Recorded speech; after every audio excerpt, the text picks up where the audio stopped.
Genital bölgən qan çıxana qədər qaşınırsa, iç çamaşırında süd ləkəsinə bənzər axıntılar, ləkələr olursa, pis qoxu gəlirsə, idrarını eləyəndə yanma, göynəmə, münasibət zamanı quruluq və ağrı hissin olursa, mənə diqqətlə qulaq as. Çünki sən uşaqlıq yolunda olan göbələkdən əziyyət çəkirsən və vaxtında müdaxilə etməsən, vəziyyət daha da ağırlaşacaq və daha ağır ginekoloji xəstəliklərə yol açacaq.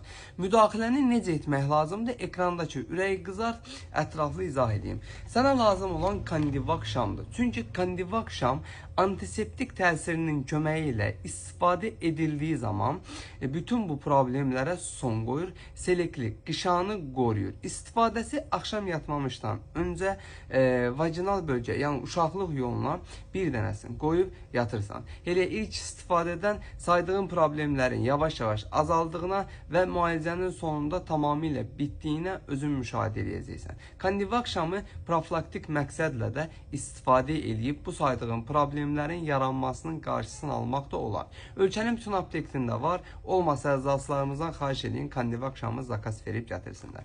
Bu tür faydalı videoların davamı üçün məni mütləq takip edin ki, sağlamlığınızın qeydinə qalan əczaçınız Baloğlanla hər zaman, hər mövzuda sağlam qalasınız.